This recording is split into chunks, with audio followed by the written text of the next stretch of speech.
Good evening, Drew. There he is. That's me. That's you. That's you. Okay. Paul, do I sound any different tonight? You sound a lot different. Okay, tell me how I sound different. Well, it's Skype, so Right. You sound a little more. What's the word I'm looking for? Say something. Say something sexy. Something sexy. You sound more airy. Like it's more, not quite echoey, but more full. Okay. I don't know. What'd you do? Well, the reason for that was because it was my birthday this week.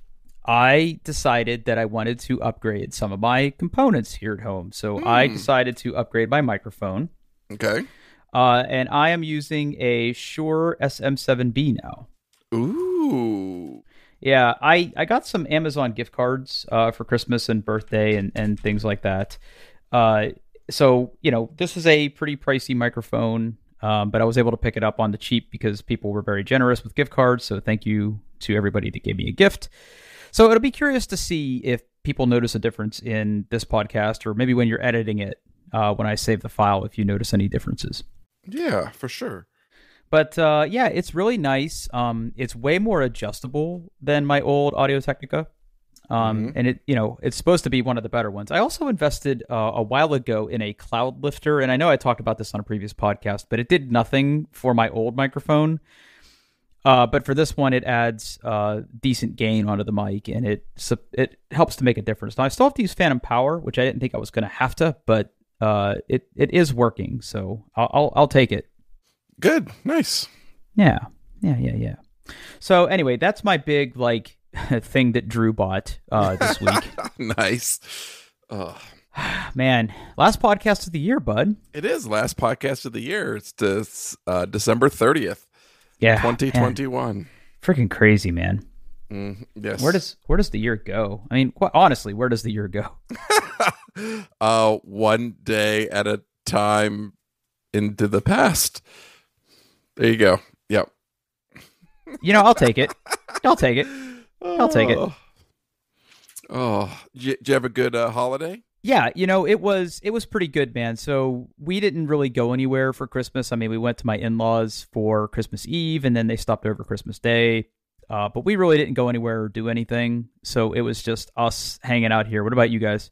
Yeah, we had a nice quiet day at home, and then Tuesday we had family over to celebrate with them, and yeah, it was good. It was nice. That sounds really nice. Now, did you get any cool gifts?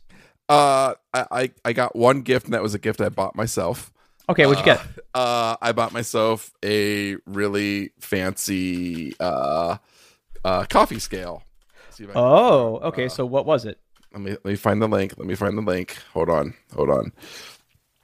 It is this is the first time I'm going to say this brand name, so excuse me if I butcher it. Acaia. It's the Acaia Pearl. The Acaia Pearl. Yes. Hold on. Okay. Let me get a link here. Okay. I put the link. Yep. Ooh, it looks very cubish. Yeah, I got it in black because I thought it was more legible. Yeah, it's extremely accurate. Water. Oh, look at that! And it's waterproof. It's water resistant. So if you think about a kitchen scale, a lot of times you have the base with all the electronics, and then kind of a raised platform where the scale kind of comes up, right, and you push down, and it knows how much things weighs. The bad thing about that is that leaves all kind of the components and the electronics exposed. So if you spill, it's not good. Where this kind of inverts the whole thing and makes it so if water kind of just goes down the edge, it's not going to hit the electronics. It's all sealed, and it's not sealed, but protected from liquids. And what's really great, what I like about it is it has a flow rate indicator. It's got a series of lights that light up to let you know how fast you're pouring your water, which is great for things like pour overs. So I've been working on my pour over technique since I got it. And yeah, I really like it. It's nice. It's also Bluetooth enabled and all kinds of weird crap, but of course it is. Yeah. You can't see me, but I'm raising my hand. Okay, Drew. Yes. Okay, so I'm looking at the pictures on the website here. And I went to the third picture. Okay. And everything you just described kind of makes sense. So this is a scale that you set your coffee cup on, and then you set the I don't know what the right word is. I'm just going to call it a strainer. Filter. Filter. You put your filter inside of something, and then you dump the water through the filter, and it's coffee. Mm-hmm. So you mentioned that it has a flow meter, Mm-hmm. which I'm assuming measures how much water you've poured in. So my first, how quickly the water is being poured in. So let me ask you a question then. So where is that being sensed? That's being sensed on the scale. Yeah, that is being sensed on the scale. So how quickly the weight is changing, it can do math and let you know how much water you're adding. And the secret, I'm told, to a good pour over is consistent flow. Yes. So what's your magic number there? Like, what number are you shooting for? So if you kind of look at that third number, right? So you see three things, right? You see the time. So of course you want to time everything to see how long things are taking. On the right, that's the total weight, and those little series of dots that are above it, that indicates your flow. So wait. Mm-hmm. Okay, hold on. I'm confused. So the little dots are your flow. Yes. So it basically expands out and gets brighter the farther you go. So it's got a series. So you see, like, it's got a bunch of small dots and then a couple of bigger dots. Yes. Those first sets of bigger dots, I think, is 2 grams a second, and then if it goes at a little bit more, it's like 6.5 grams per second. So what are you trying to keep it between the two dots, or like? Depends on what you're trying to do, but I think 6.5 is about like the sweet spot. You don't want to go too much. It's what you're trying not to do is, so a lot of the general thought is trying to get as much water as you can into the coffee bed as fast as possible without greatly disrupting the coffee bed, right? So you want to try to have a nice flat bed throughout the brewing process. Obviously it's not always going to happen. Stuff's going to rise because water, but you want to try to keep the coffee bed as kind of flat and still as possible, because if you start really churning it up, what you can get is basically channeling, where you have pockets of less coffee and the water kind of takes the path of least resistance and goes through those channels. And then you get coffee that's under extracted and that tastes, well, over extracted on the beans that it's touching, under extracted everywhere else, and you get a cup of coffee that doesn't taste as good as it could. Okay, so the little dots are flow rate, and the right hand side is total water volume. Then. Yep. Okay. Yep. Wow, that is pretty cool. Now, this person in the third picture here has a really nice space where they have a nice little kettle for the water. They have their scale. They even have like what looks to be a little silicone mat to put the cup on. Yeah, that comes with it because it is not heat resistant. So if you're going to have hot, if you're going to have something really hot, now obviously in that first picture where they're doing like a filter coffee, where they're doing like a pour over, that's not going to get hot enough to mess with it. What you're really trying to avoid is like if you've got I forget the name of the thing you put espresso grounds in. Those can get hot, especially if you've been brewing over and over again. So you don't want to put that on there, because like these are also kind of meant for like coffee shops as well. So like if you're gonna be constantly putting like measuring espresso in that, god damn, I forget what that little handle thing is called. Espresso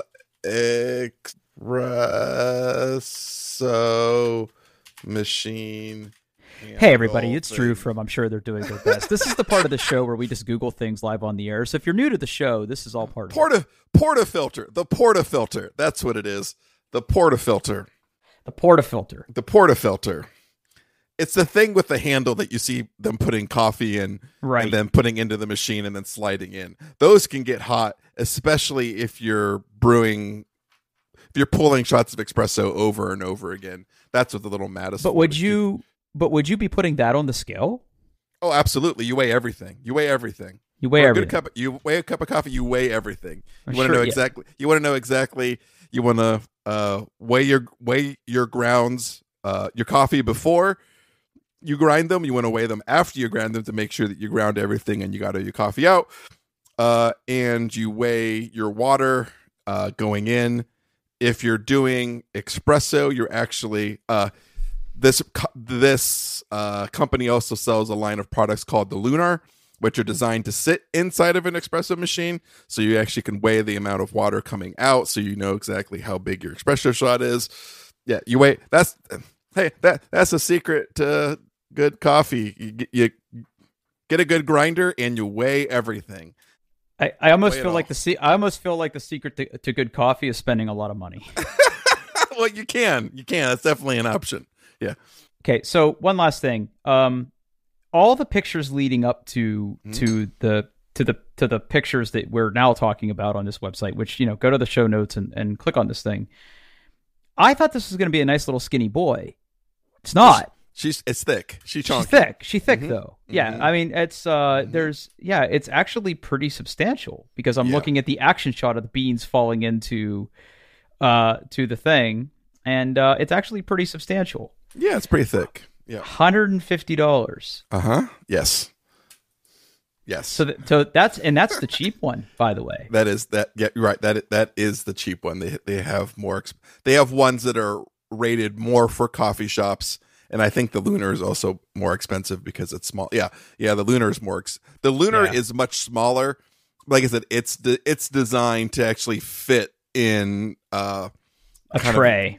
Like the tray in an espresso machine. Yep. Wow. And then they sell coffee dosers, which that is a lot of money. Explain what a coffee doser is. I have no idea. I think those are something you would use inside of a coffee shop, so you can get really precise amounts. I'm going to not cosplay. I'm going to theorycraft for a minute that the beans go in the top of this device, and then you aim it directly into your mouth, and coffee comes out. Because it looks like a giant. It looks like a giant gun. Yeah.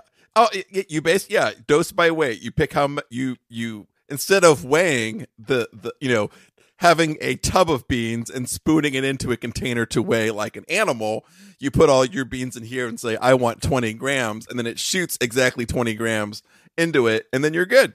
Yeah. $1,000. It's expensive. Yeah.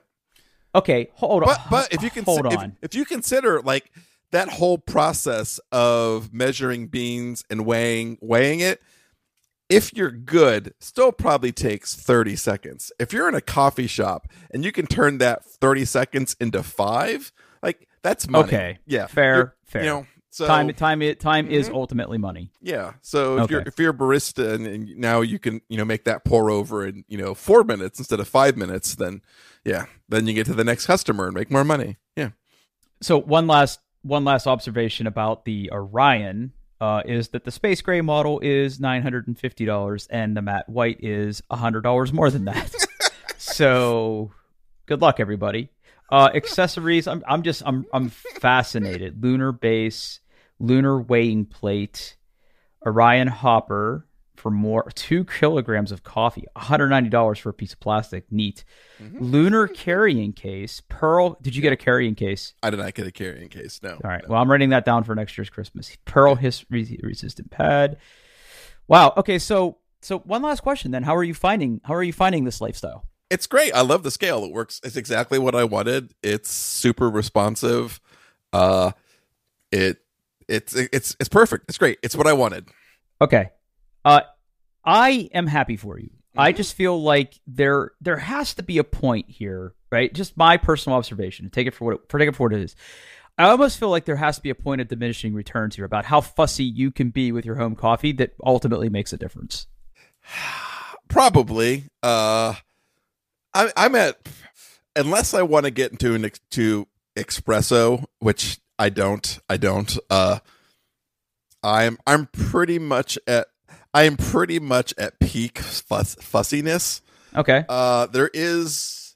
Hold on. Let's see if I can find this. They're out of stock. So I have a Fellow Ode grinder. It's a great grinder. Mm-hmm. I like it very much.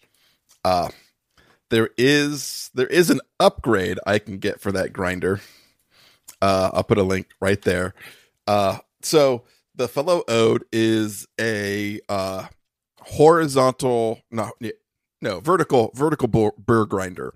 So it's got two rings, which essentially have a bunch of burrs on them, and the dial on the front kind of controls how close the burrs are. Coffee drops in, they spin, it crushes them up, and coffee comes out.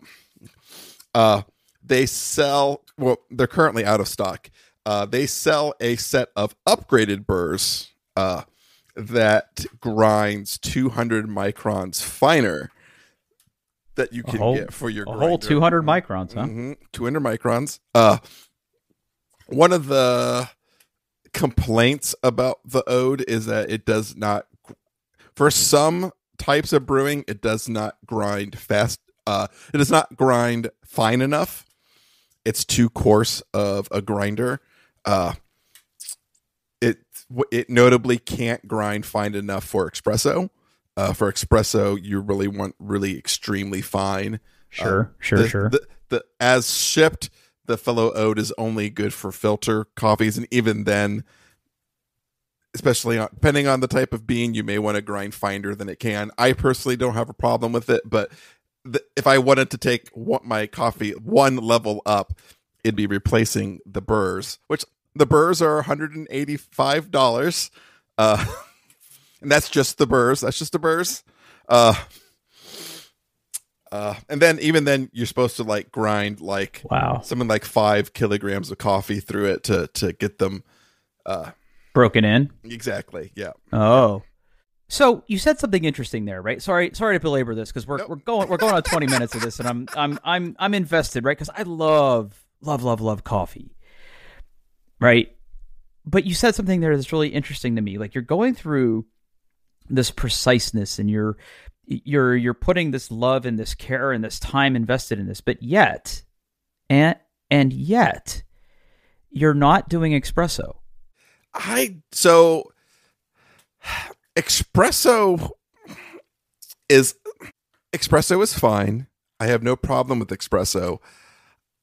I prefer filter coffee over espresso, me personally. But time out. Mm-hmm. But espresso is filtered coffee, though. Well, no, because espresso uses pressure. That's its thing. It uses pressure to force water through the grounds.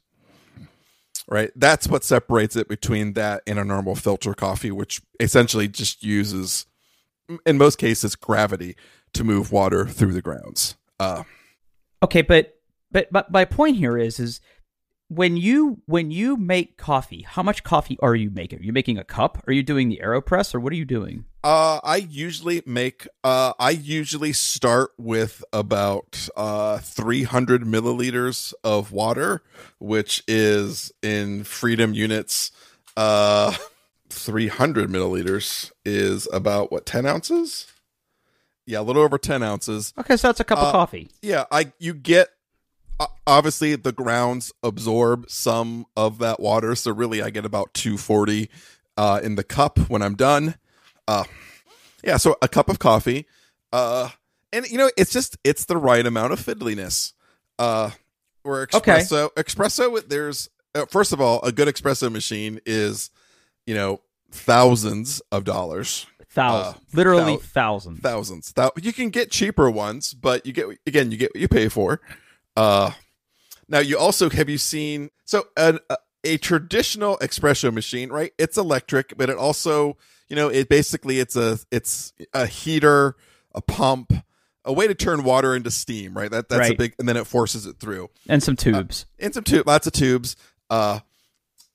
It also usually you can use that steam to like froth milk. If your if you're like, I don't need froth milk, I just want to drink espresso, you can get what is essentially basically their quote unquote analog or manual espresso machines, where essentially they're just a big lever, right? So you can save some money here and get a manual espresso where essentially you create pressure by pulling a lever and pushing down. Yeah. But first of all, like, the grinder I bought is a great grinder for filter coffee. It is not grind fine enough, so I'd have to upgrade my grinder. I'd have to get a big machine and have a dedicated space on my kitchen counter for a beverage I don't like as much. So, got it. Yeah. Okay. I'm out. Espresso. Bleh. Okay. I mean, if I really wanted espresso, I'll go someplace and get a cup of espresso. Fair enough. Yep. And I'm kind of the same way. I mean, Yep. For me, right? Like I have my grinder, which is I forget what brand I got. Crap. Breville. I got the Breville one, and I can adjust grind thickness and fineness, and it does it by time. It doesn't do it by weight. So you have a dial that you adjust, and you sort of know.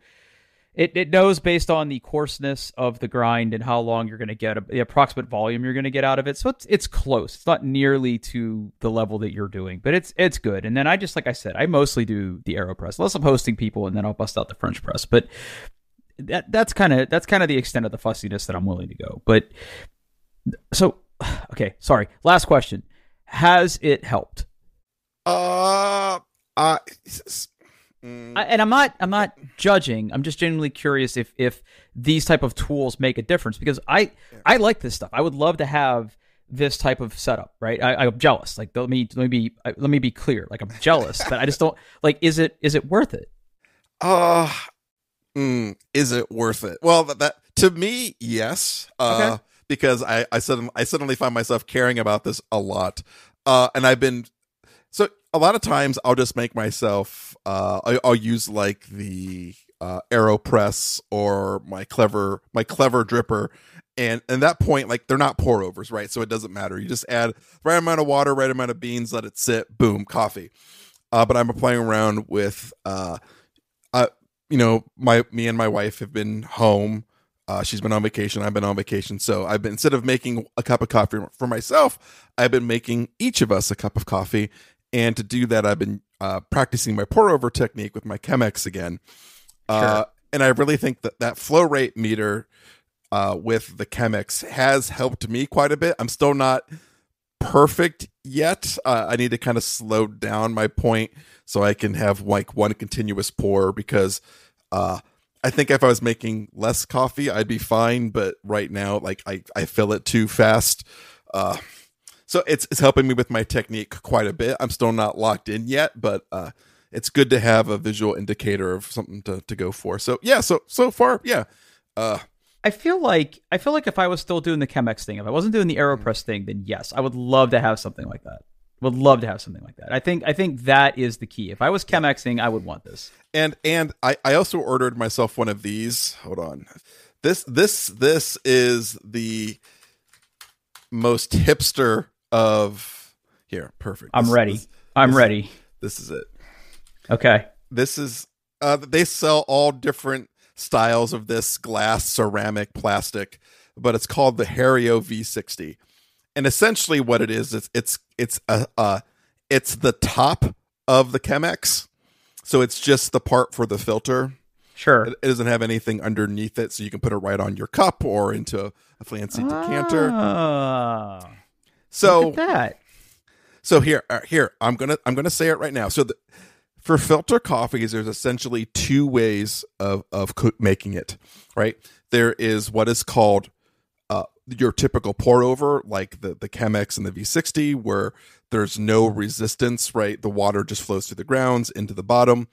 And then there is stuff like the clever dripper, or even like the AeroPress, where it's more immersion, where the coffee, or like a French press, right? Where the coffee and water sit for a while together, and become coffee, then you filter either.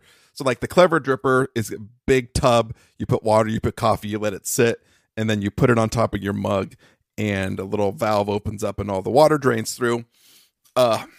Between the two, I think it is generally understood that immersion coffee is better coffee. It's more consistent coffee. But pour overs like the V60 or the Chemex, you're more involved in making of the coffee. And that's why it's so popular.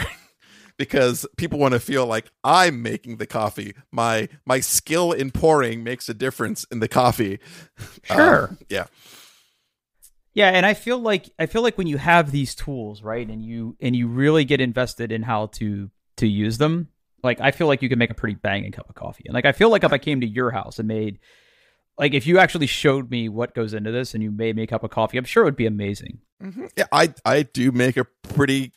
I've over the past month or so, I've really kind of honed my techniques, and I make a pretty damn good cup of coffee, Drew. Yeah, no doubt, man. Well, okay, so that was your big present. That was your big present, and we went down a pretty big rabbit hole there. But yeah. What did you get for Christmas? Nothing as exciting. The big things I got was in. Credit to my lady friend, listens to the podcast, and my AirPods have been dying and not holding a charge. So she got me 3rd generation AirPods, which I've desperately needed for a while now. And I held off buying them because I had a sneaking suspicion that I was going to get them for Christmas. So she bought me a pair of those. Nice. And they're good, man. Like I've got them linked up. I haven't taken any like conference calls or phone calls on them yet. I've been kind of exclusively using them to watch movies in bed and listen to stuff in bed.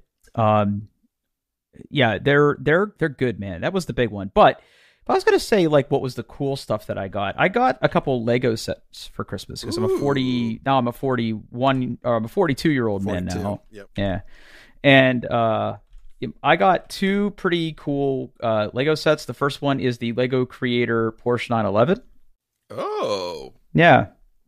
Which is almost a 1,500 piece set for a Porsche 911, and I think you can make it like without the top on or with the top on, and it's got pretty good detail for like the engine and the hood, and that'll be a fun one to build. I have the James Bond Aston Martin, so it'll look really good next to that. But the other one that I'm very excited about is I also got the Ecto 1, like the big Ecto 1 model. Oh, the big one. Nice. Yeah.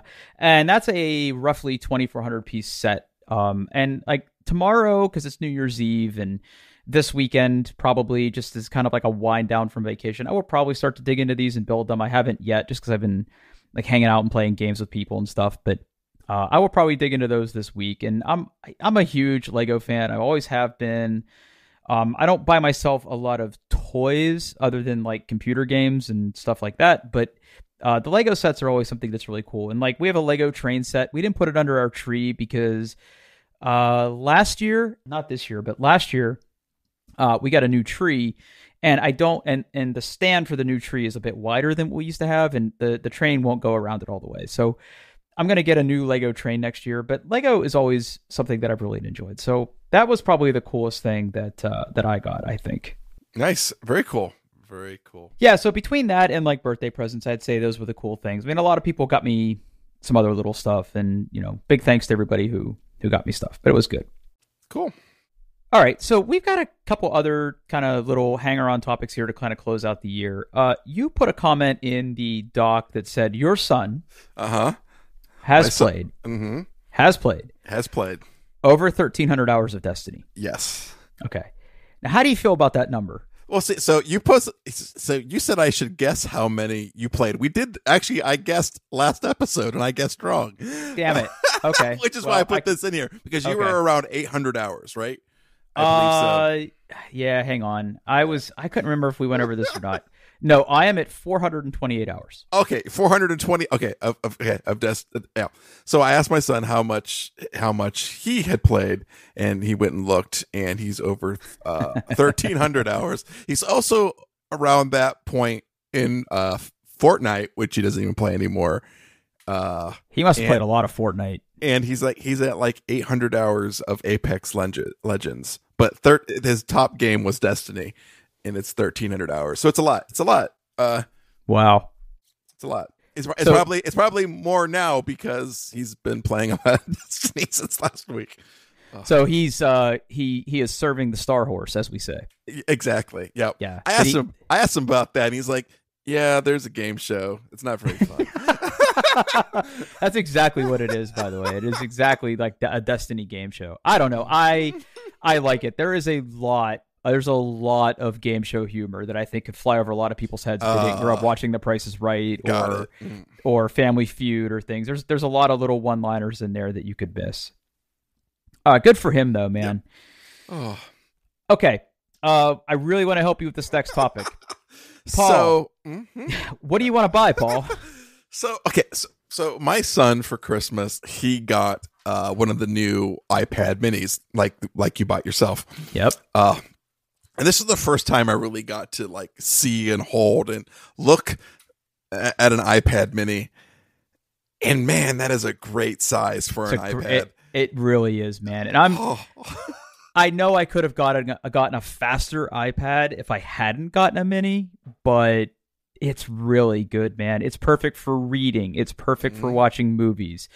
It's pretty decent for games. It fits in your backpack a lot better, I think. The cases for it are you don't get a keyboard case, you just get a folio case. The display is just so choice. Like, it's so good. So I wish I had an excuse to buy an iPad mini. I don't have any reason to buy one. But man, I wish I did, because it looks so it's such a good iPad. And he loves it. He's using it constantly. What does he do on it? He watches YouTube. He plays video games on there. He messages his friends.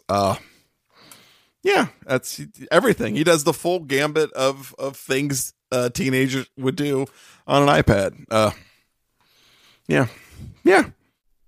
And those are things he was doing on his phone before, and now he's doing on his iPad on the bigger screen, and he likes it. Yeah, quite a bit. Nice. Now, what color did he get? We got him space gray, the black. That's okay. Yeah, and a black folio cover thing for it. So, okay, I have an actual complaint about my iPad mini. Oh no. Okay. And I think that it's probably my fault. But hear me out. So when I am laying on my back, right, on my couch or in bed, and I'm holding my iPad, I typically hold it with one hand. Okay. So I'll be holding it in my right hand. And my hand will fatigue if I'm holding it up, right? Because it's not heavy, but if you're holding your hand in that position, holding onto an iPad for a while, you start to notice that it's there. And sometimes what I will do is you have your phone nearby, right? I do. Okay, so grab your phone real quick. I'll see if I can accurately depict what's happening. I'm holding. So when you hold your phone, right, you probably do the canonical in your palm with your thumb resting near the lock button and like your four fingers kind of grasping the other side of the phone, right? Mm-hmm. Yep. Okay. I also use the load-bearing pinky. Load-bearing pinky is about the best description I could do, right? Because that is my other go-to, where I have the pinky kind of underneath the phone, thumb free, right? So the thumb can swipe, right? And I hold it. Now, what I usually do with the iPad is sometimes I will do the load-bearing thumb. Okay. Where I will hold the iPad and my thumb will be on the bottom of the iPad. Now, what I have noticed is pre-folio cover, because I wasn't able to get one for a while that was purple. Pre-folio thumb, I really didn't have a problem, right? Okay. But when I hold the iPad with my right hand and my thumb is resting on the bottom, the folio cover has like a little tiny ridge that juts into my thumb. And I was using my iPad a lot for like the last few days. The tip of my thumb is hurting. And I honestly think it's because that thing is like jutting into like that part, because the iPad has a little more heft to it, right? So like the gravity is kind of driving it into your thumb, and like if you take your phone and you sort of like press down the corner of it into your thumb, that's kind of like the pins and needles sensation I get when I use it too long and hold it that way. So I mean, it is absolutely a me problem, but that's just how I do it, because I always tend to like lay on my back with my iPad. I very rarely lay on my stomach and use my iPad. Now, the folio cover just attaches with magnets, so you could very easily take the iPad out in this situation. I know. And just hold it. I mean, it's an option. It is. Yeah. It is. But it is nice just to leave it on and just fold that thing back. Yeah. So, yeah. And primarily, right, like when I'm streaming or something, like that is my monitor for Twitch chat. Like it literally sits off to the side, and that's what I use to monitor Twitch chat. So I mean, it has a purpose, and like the folio cover's nice because you can fold it into that little triangle, and yeah, you can set it on your desk, and it looks nice. I do want to get a little stand for it though. Yeah, I could see that. I do want to get a little stand for it. I just haven't found the right one yet. I haven't swiped right on any of those stands yet. Oh. All right. So one last topic here. It's two topics, but it's going to merge into one here. So, Ooh. Yeah. So I turned 42 on Tuesday. That was a pretty low key day. Like I got up and I went to the gym and everything, but I really wanted to play some board games just because, I mean, that hasn't been something that I've done for a while. So I called a few friends that live kind of nearby, and they came over and we played some games. And man, I'm just like falling apart, dude, because everything hurts. Like, I worked out today too, and I'm just not recovering as fast as I used to. Like, I really feel like my decaying body is accelerating at a pace that it shouldn't be. It happens. Yep. But regardless, right, the one thing I got to do for my birthday is I got to play some games. So, I had some people over, and I finally got to get two games to the table that I want to talk about. Okay. The first is a game called Underwater Cities. Have you played it? I have not. Okay, so interesting game. Let me just kind of give you a little rundown here. So Underwater Cities came out not too terribly long ago. And as the name implies, what it is you are building cities underwater. But it's an interesting mechanic because it's a worker placement game that also has like a card mechanic. So the way it works is everybody has their own little home board, and you are building out like a network of cities, like these dome cities under the waves. And your cities can be supplemented with like factories that produce different resources that you get during production phases, like pretty standard Euro game type stuff. But what made this game really interesting though is you have a hand of cards, and you also are able to place up to 3 workers in a round. And there are 3 colors on the board. There's yellow, green, and red. Or, I'm sorry, green, red, yellow. They go in that order. And the cards are also green, red, and yellow. And the way it works is on your turn, like you choose a slot, and the slots are one of those colors for the workers. And then at the same time you choose your spot that you want to go, which determines sort of what action you're going to do, you play a card from your hand. Now, if the card you play matches that color, you get to do what's on the card as well. So it's a game about sort of maximizing your opportunities, about like what you play on the card and what that card does, whether it's an instant effect, like an ongoing effect, or something that affects the rules. It's a really interesting mechanic. But what's also really interesting is that the green spaces on the board are very like quote unquote weak actions. They are not, they don't give you a lot of resources, or they don't give you the ability to do a lot of things compared to the orange actions, which are very, very powerful. However, the cards have an inverse relationship where the green cards are very powerful, but the orange cards are very weak. So it's an interesting thing to have happen. And red is just like medium, like it's just kind of in the middle. But it's interesting to see how those cards sort of play out, and everybody has a different like end game scoring mechanic that is determined kind of at random when you're setting up the game. We played through that. It was the first time I ever played it. It's good. Like it's not my favorite worker placement game, but it's definitely one that I think the group sort of agreed that we would give another go. And it was actually really fun to play. It plays up to 4. It took us a little while to play it just because we had some interruptions in the middle for like getting food and some other, like somebody had some phone calls that he had to deal with and everything. So like, we took a couple little breaks in between, and but it was good, and the artwork is good, the components are good. There's these little tiny domes that you put under the water, and yeah, it was a good game. But the bigger game that I was finally after all these years able to get to the table was Caverna. And I had never played Caverna before. Now, Caverna, Paul, I'm sure you've heard of it. I have heard of it, but I have not played it. Yeah. So Caverna is a game that is made by the great designer Uwe. Is it Uwe? Uwe. I think I've always pronounced, Uwe Rosenberg. And boy, that guy makes some fantastic games. And this is a game that is spoken of very, very highly by people who have played it. It is kind of the spiritual successor to Agricola, which was a game where players build out a farm. And what it is again, it is a worker placement game where you take actions, you plant crops, you harvest crops, and you are scored at the end of the game for like the different animals you have, or the different things that you planted, or the different things that you built. Now, Caverna goes a step further. So what it is much like Underwater Cities, everybody has their own player board that is divided in half. Half of the player board is a forest, and the other half is a cave. And what you are doing is you are basically managing a family of dwarves.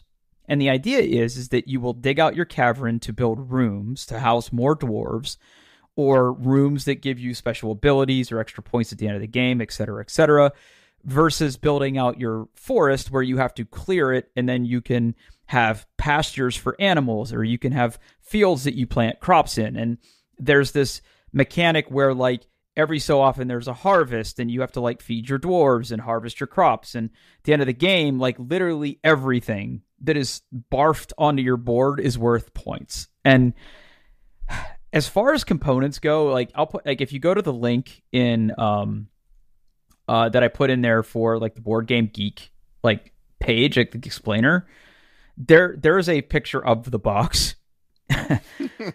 There are so many components to this game, and there's a lot. Yeah, there's a lot. And there. I remember when I bought this game, bless their heart, they give you enough baggies for everything. But I would hate to manage this game with baggies. Like shortly after I bought the game, I invested in the broken token organizer for it, which as far as I'm concerned is a must, because you get trays for everything.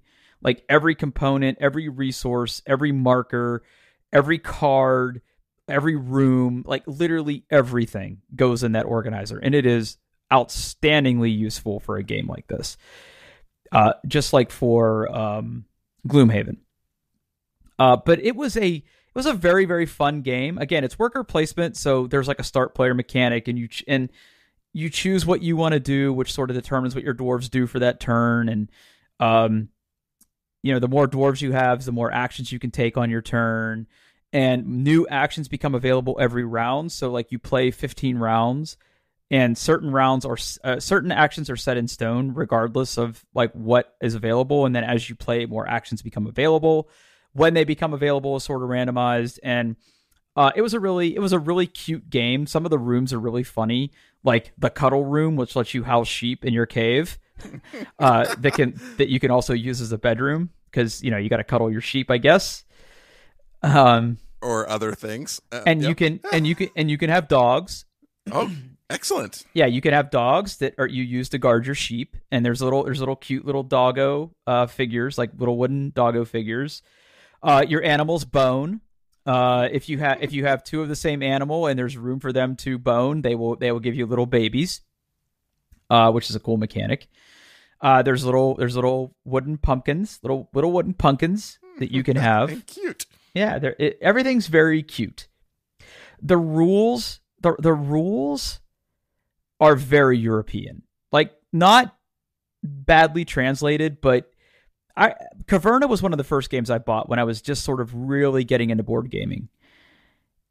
And I don't think you should do that, because when I first got it, I tried to read the rules and understand it, and I didn't. But after playing so many other games, a lot of stuff just kind of makes sense. Yeah. You know what I mean? You get and that, I watched a couple of literacy. YouTube. Yeah, exactly. You sort of know what you're in for worker placement and how it works. And I watched a couple of YouTube videos that explain some of the finer minutia rules around some things, and that really helped. And we played that, and it was just really fun to watch everybody sort of take a different strategy. Oh, and the other interesting thing about it too is you can also like equip your dwarves with weapons and send them on expeditions.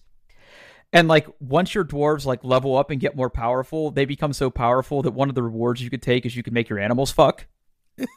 So like you don't have to wait for a harvest to get babies. You could just like basically make your animals kiss and then they get babies. So your dwarves flex so hard the animals got pregnant, I guess. I don't know. But like it was a really interesting thing. Nice. So I'm here to say that both of those games were really good. Cool. So excellent. Yeah. Oh man. This podcast went places, man. Yeah. You know what? You brought up dogs. Okay. I want to talk. We got some time. Okay. I want to bring up one more thing real quick. Okay. I'm ready. I've been playing a video game recently. I've been playing Far Cry 6. Okay. Now, have you played this game at all? Have you played any of the Far Cries? I have. I have played every Far Cry except Primal. Okay. And 6. Okay. So I've been playing a lot of 6. So obviously Far Cry first person shooter, they tend to do like the game part of it takes itself very seriously, and then there's always part where it doesn't take itself very seriously. Sure. and it walks that line sometimes skillfully, sometimes not skillfully, depending on which game you're playing. I've played like 3, 4, 5. I didn't finish 5 and 6. 6 is spectacular. I'm going to come out and say that right now. It's really good.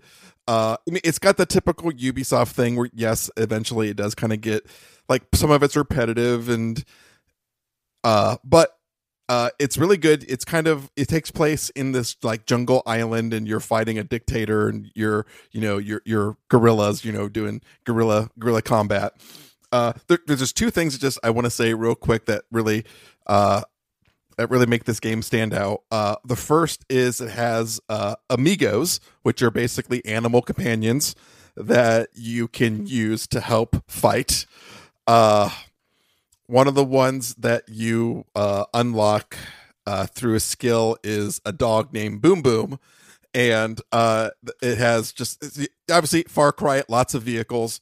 Well, a lot of the vehicles, Boom Boom will hop in with you and just ride along with you in the car, which is just absolutely fantastic. But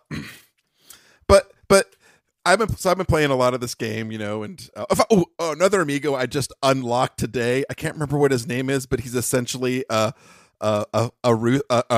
psychotic fighting rooster.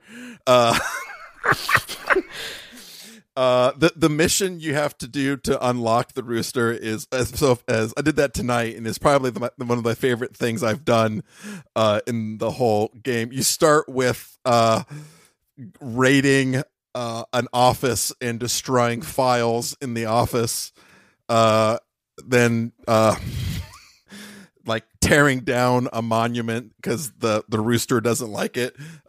It's wonderful. It's wonderful. Okay, so time out. Okay. So time out. I played Far Cry 5. Now, part of the reason I'm not playing Far Cry 6 is I just looked up a list of these amigos.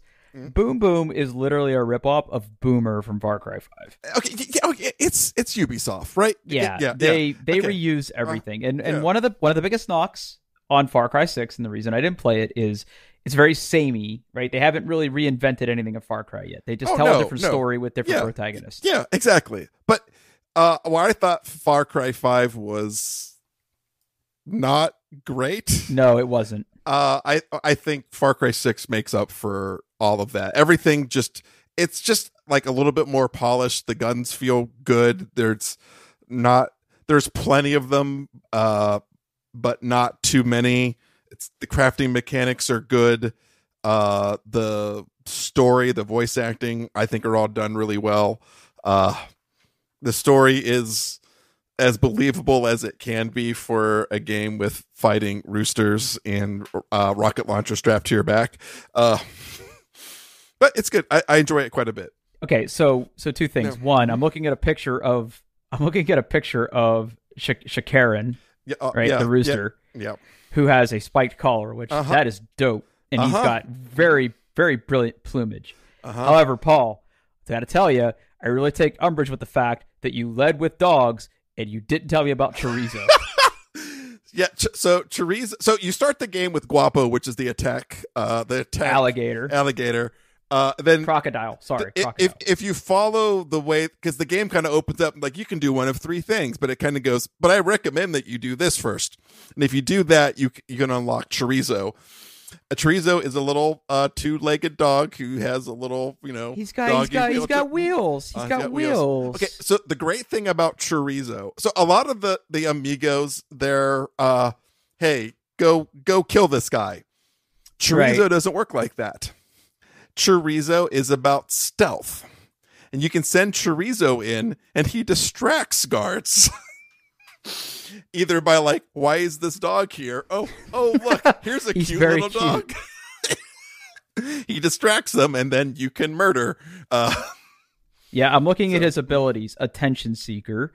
Chorizo piles on the charm to keep enemies distracted so you can sneak past them and pull off surprise attacks. Yep. Bloodhound, you can tag materials. Yes, you can. Give Chorizo some nice pets to regenerate your health. Fuck me. I gotta buy this game. All right, hold on. How much is this game? I need chorizo in my life. In more ways than one. Far Cry 6. So apparently it's not on Steam. Oh, is this one of those things where it's only on Epic? I'm sure it is because it's all. All right, hang on. It's all. Or is it on Uplay? I don't know. I bought it on my PlayStation. Yeah, you don't have these problems. I went to the PlayStation store and I said I want this game, and then it did it. God damn it. Okay, but here I'm playing this game, right, and it got me thinking about Cyberpunk 2077 and how awful that game was. Okay.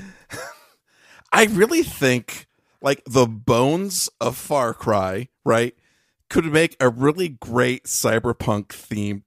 Maybe not the official Cyberpunk game, but like if they made a Far Cry game in that kind of setting, I think it would work really well. I think their engine can support it because this is pushing all sorts of mountains and trees and foliage everywhere. And sure, I just think Ubisoft should consider that. I don't know if anyone from Ubisoft listen to this podcast. And not to pile on for the Cyberpunk people, but two interesting other things, right? In this little time we have left here. Let me see if I can find it real quick. So, Steam puts out a list of like, hey, what did people actually like buy and play this year? Yep. Let me see if I can find it. Steam. And the Cyberpunk was like top played or something like that. Yeah. Or so close, yeah. 2021. That's last year's Steam.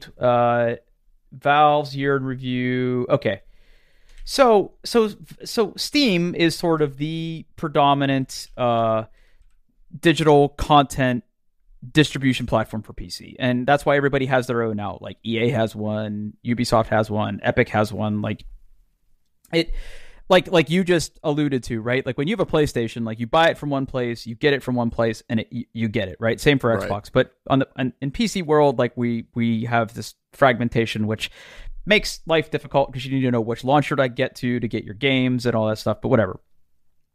So Steam is the biggest one, but they publish really interesting statistics. And like you just said, right? Like one of the interesting things was when you look at the games that people bought, right? Let's see, where is the link? 2020 year in review. And it talks about like, no, see, this is not the right one. This is not the right one. I'll get a better link for the show notes. But essentially what was interesting, right, is what did people buy and play this year? And number one, right, was, I think it was like a three-way tie between Grand Theft Auto 5, which makes no sense. That game is like 5 or 6 years old at this point, but the multiplayer is very, very popular. I mean, I played it till I got banned. Second one was Destiny 2. and like third was Cyberpunk. So for like as many problems as Cyberpunk had, like it still did really well on Steam. And I really feel like if the people who developed Cyberpunk, if CD Projekt Red hadn't gone out of their way to sort of develop their own engine or enhance an engine they had for like Witcher 3 for this game, and used something like Unreal or used something like the Far Cry engine, like you're absolutely right. Like it could have been a thing. It absolutely could have been a thing. Yeah. The Dunia engine, according to the internet. Dunia. Yeah. I mean, obviously, I'm playing on a PlayStation 5. I'm a filthy console gamer, but like Far Cry 6, it runs like extremely well. I've been playing, I don't know, maybe 40 hours so far, and I've had exactly one quest glitch where I just had to like reload the autosave because he wouldn't talk to me. He was supposed to walk to a spot and he didn't walk to that spot, and so I walked to him and he's like, "I'm not talking to you." Reloaded my last save and it worked just fine. Obviously, it's a Ubisoft game, so there's a whole undercurrent of DLC for guns and unlockables and new content, but it doesn't seem super pushy about that. It's even got like this weird mechanic. It's got an idle game inside of it where you can rescue like bandito leaders and recruits and send them off on missions to do things, and they bring back resources. Again, it's Far Cry. It's not going to like move the needle for innovation. It's a big open world shooter where, spoiler alert, all your missions basically you have to go here and there's a bunch of bad guys and you have to make all the bad guys be dead. Variations on that, but it's just varied enough and smart enough and fun enough, and it's good. And there's dogs. And where chorizo is cute to me, driving a motorcycle with a sidecar in it, and then seeing Boom Boom jump into the sidecar, and being a dog as I'm riding down the freeway does sound pretty dope. Just made my day. And of course, yes, you can pet the dog. Now, the soldiers also use dogs, so there is some amount of having to kill the bad dogs. Well, the game was in my cart. So there is. I won't warn you. There is. You do have to kill dogs as well, but the ones that you don't kill, you can pet. So there you go.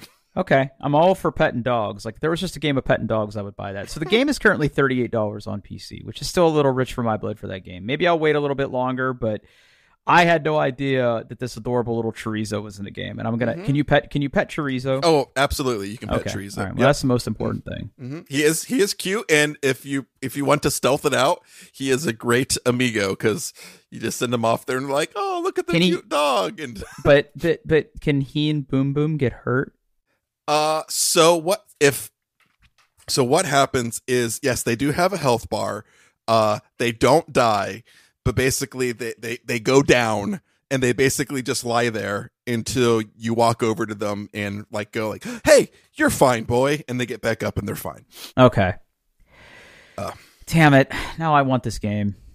Which, I mean, I'm going to be honest. There are times where I have gone, well, I really don't want to go over there because I'm behind cover, but Boom Boom just went down.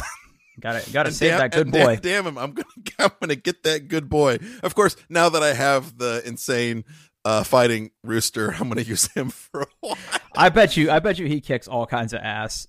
The mission. I'm on I think like the kind of like the back half of the game, and that's when you can get the fighting rooster, or at least the path I took. Dude, the mission to get him was absolutely bonkers because you're literally following the psychotic rooster around, just trying to keep him alive as he just wrecks everything. Oh my god! It's yeah. All right.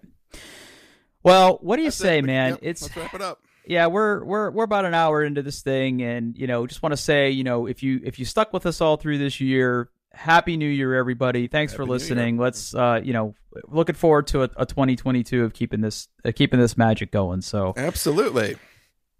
Where can people find us, Paul? Hey, we're on the internet at doingtheirbest.com and on Twitter at doingbestpod. I'm on the Twitters at Paul Baylor. And where can we find you, Drew? Yeah, I'm over on Twitter at Pittsburgh, Pittfurg, and over on Twitch at Pittfurg. That's it. Yeah. 2021 in the books. Podcast over. Yeah. Thanks for listening, everybody. We appreciate it.